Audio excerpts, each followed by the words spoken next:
Southwestern Family of Companies welcomes you to the Action Catalyst. Each week, our diversely and amazingly accomplished guests share their insights and inspirations to help us ignite our own. So let's invest attention together to breathe, to reflect and refocus, and decisively defeat that voice we call Mr. Mediocrity. Then let's enjoy moving forward to make a positive difference in our world. This episode is brought to you by Southwestern Real Estate. Southwestern Real Estate exists to provide career opportunities to those who seek to build a great business with a lifelong focus on excellence and growth. Southwestern agents deliver outstanding service through market expertise, strong negotiation skills, and tools to manage the challenges of real estate transactions. They work to make the home buying and selling process understandable and predictable, helping clients transition smoothly into their next home. Southwestern agents understand the marketplace is best served by agents who are knowledgeable, service-minded, disciplined, emotionally strong, and superior communicators. Visit swrealestate.com if you're considering building a career in real estate, or if you'd like one of their top-tier agents to help you buy or sell a home 99% drama-free.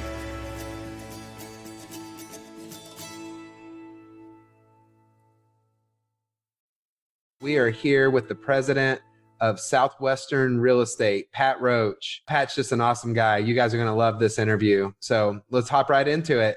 I'd love to start with your story, though, about Southwestern.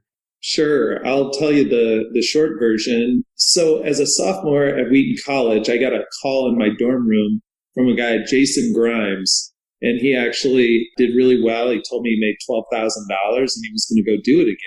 I know I had worked 3 jobs in small town Wisconsin the summer before to make about $3,500. So 12,000 seemed like a ridiculous amount. I ended up going that summer, scared to death. The day before we left, I was supposed to have this sales talk memorized, and I found it in my room, and I'm like, oh no, I'm supposed to know this by tomorrow. And I thought, what if I just don't show up? What if I just skip the thing and they'll all leave, and then I'll see them next year at school, and I'll just be like, yeah, I don't know, something happened. So I was that close to not going, which is crazy to think what the impact would have been on my life. But my group got sent to North Dakota for the summer. And one of the things that was really cool about that is it was a little organization, 3 student managers and 12 first years.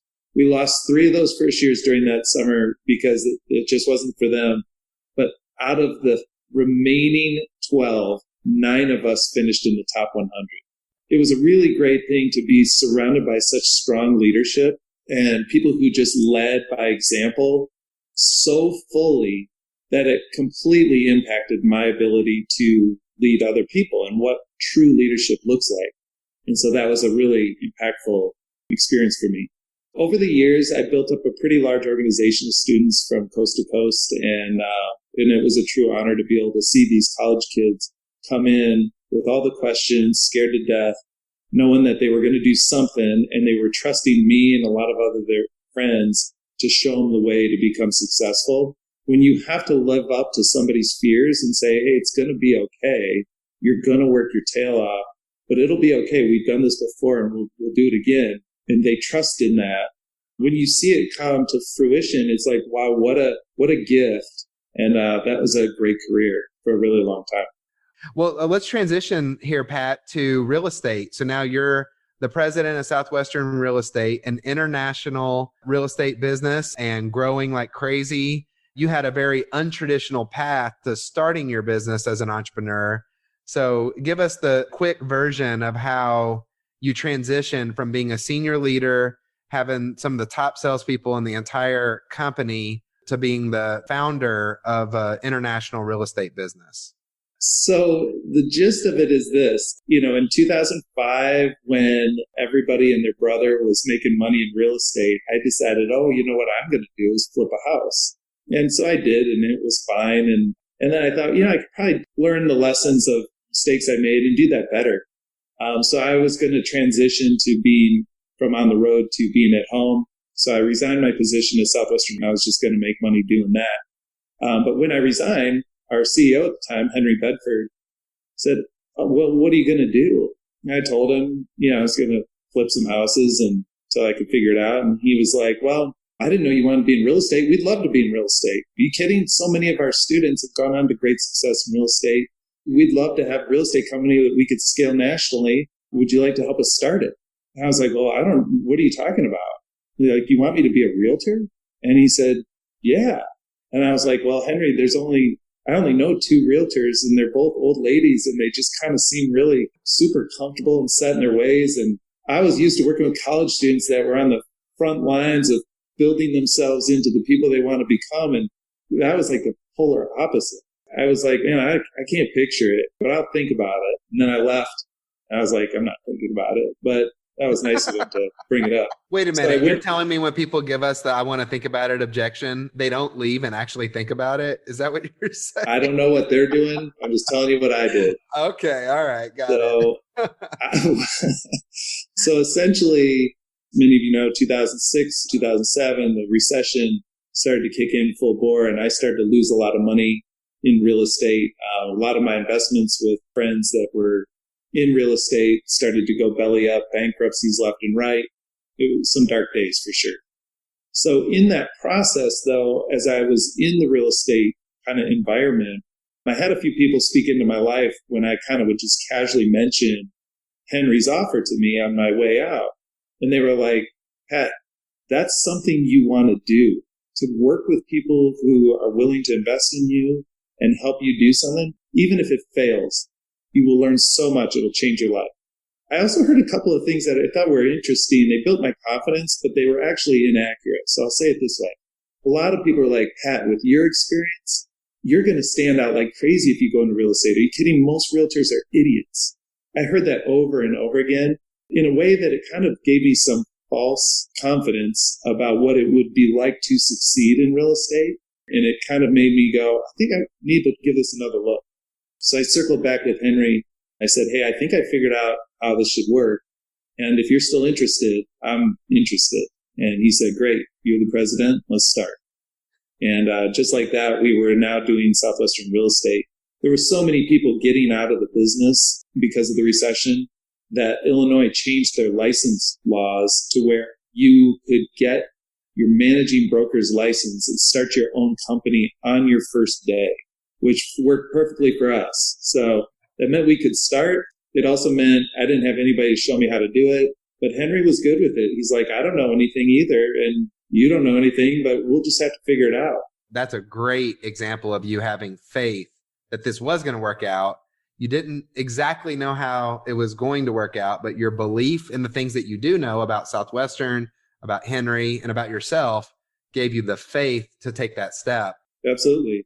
Henry's had enough experience starting businesses. I'd never done it before, but he had enough experience to go, well, it's not going to be super complex. It'll be fairly straightforward. What will be hard is doing all the things that are required to become successful with it.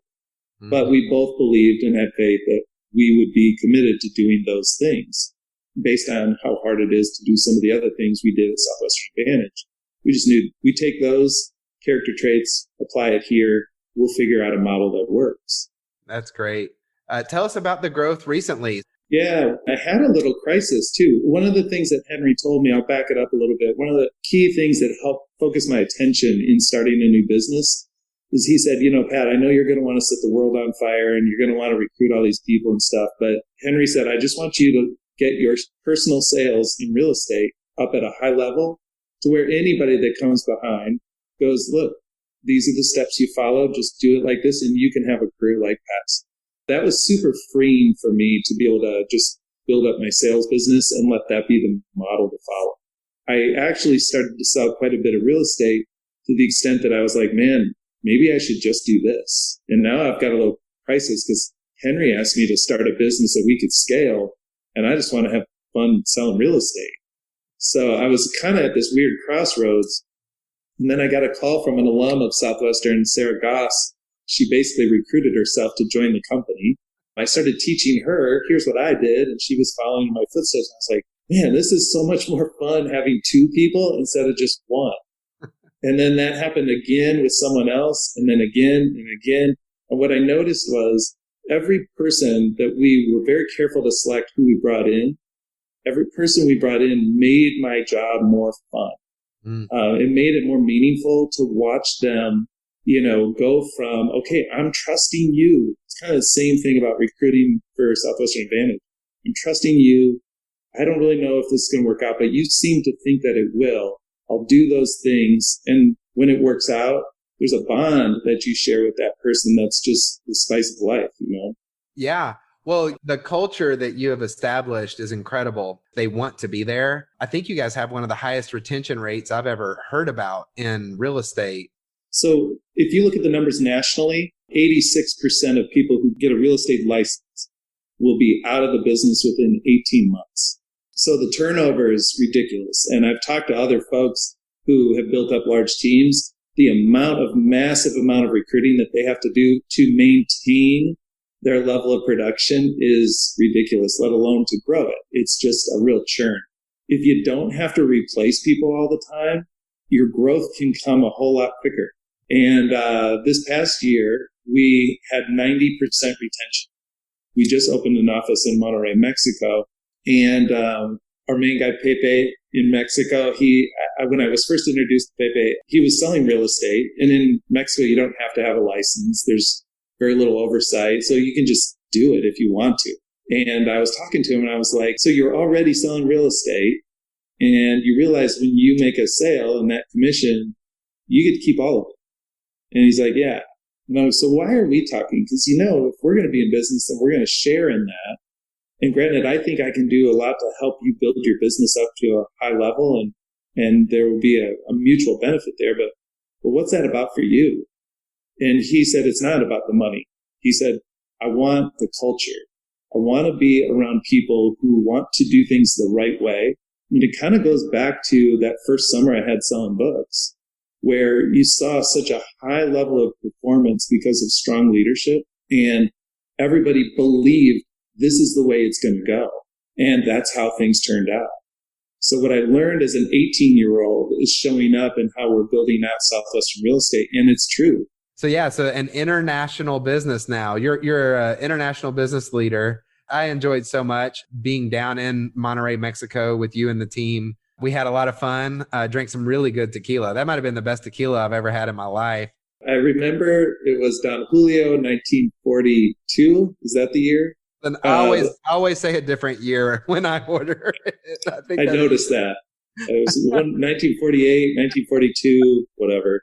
They always know what you're talking about, though. Yeah. When you're looking at that to your story, it is interesting because all of our businesses lean into the principle, we build people, those people build great companies. And so what you're saying is we never actually pulled out a map and said, okay, strategically, we need an office in Mexico. Where do you think is next? Where's going to be the next flag on the map for Southwestern Real Estate? Well, I'll tell you what, with the number of students that we have working with us from Eastern Europe, that has to be our next destination. I'm talking with folks in Homer, Alaska right now about a potential office there. And so it's kind of like, man, that'd be cool. Like, I don't know anything about that market, but I know the quality of the people I'm talking with. Yeah. We have grown our business every year since our foundation. Even this past year with a pandemic, we ended up having 4 months that were our best months ever during 2020. Everybody wants to grow. There's a bunch of new folks that are joining us. If you or someone you know has real estate needs, or if somebody you know actually has a track record of success that would like to build their career in real estate, maybe they're already doing it and they're really dissatisfied with the culture of the place they're working. Those are people that we might end up being like-minded with. We don't do part-time. We only want to build great businesses, like significant great businesses together. But if you're in that spot, I'd love to hear from you. One of the things that surprised me the most about building a career in real estate is how personal it is when somebody buys a home or sells a home. It's way more than them selling a product. It's a piece of themselves. And when you enter in as an agent to actually experience that with them and walk with them and kind of clear some landmines so that they can have a less dramatic process in that, the bond that you gain with your clients is so fulfilling. That is awesome. Are you good to answer some questions? Let's do it. Yeah. What is one thing you do on a daily basis that jumpstarts your day? Well, I'll tell you what, I have a very rigid morning routine that is key to actually my personal contentment and actually helps me do things. But my morning routine is that I'm up at 6:15 so that I can come out and make the coffee and prepare it perfectly for myself and for my wife. So that when she comes out, all she has to do is pour the coffee. So it's like this act of service that I can do for her before she's even awake. So then I have my coffee, then I go and I've actually been learning through an app called Headspace. I've been learning how to do basic meditation. Never really done that. That's been really cool. And I can see that showing up in my life in terms of the benefits of that. So I use about 15 to 20 minutes in the meditating space. And then the following 20 minutes is reading whatever it is that I'm working on at that point. So that gets me to 7. My wife comes out. We have coffee and watch the news until 7:30. And then at 7:30, I'm off, get ready for the gym, get over to the gym, do my thing, get back, get showered so that at 9 o'clock, I'm ready to start my day. So I do that 5 days a week without fail. If I'm setting goals, it's not hit morning routine 5 days a week. It's so embedded in my day. It's not even something I have to try to hit. It just happens all the time. It's a total habit. That is so important. For me, it actually starts before I go to bed. I do about a 30-minute checkup on everything that has happened that day. My goal is before midnight that I answer any question that needed to be answered. So I don't go to bed with that question on my mind, and to know that there was a victory that day, of as many victories as possible. Also, I look at my calendar before I go to bed and I have the next day prepared. So I know exactly what's happening at the very beginning of the day and all the way through the end of the day. And sometimes that's where I'm getting everything prepared for the day, because there's nothing worse than waking up in the middle of the night and it occurs to you that something's happening tomorrow that you're not prepared for. So I find in order for me to get a good night's rest, I have to check up everything that has happened and then everything that's going to happen. And then I sleep like a baby. I sleep like a rock every single night. I sleep really well. And I think it's due to that. Every time I don't do that, I actually find myself waking up at 4 a.m. going, holy crap, we have this and this and this. And there's a call happening at 8 a.m. And I don't even know if they have the things that they need for the call. And so that's, I think, an important part of my routine. And then praying. I read a book about George Washington, and it's funny. It was a really thick book. It was called Washington, A Life, and it was his whole life story. And there was one little part in the book that his wife made a journal entry about, that George Washington got on his knees and prayed at their bed every night before he got into bed. And I just went, well, if George Washington does that, I can do that too. I think there's an act of getting on your knees that submits you and gets you in the right mind frame. And then that's all the gratitude and all the prayers and the things. And then you go to bed. And when you wake up, you're ready to go. The science that I discovered recently is they've done a lot of studies to determine that if you spend a significant amount of time focused on gratitude, things that you're grateful for some strange reason, it makes you more capable of doing delayed gratification behaviors. So usually the things that bring us instant gratification, like making an offer on a property or whatever, well, you're going to do that because you get the response right away.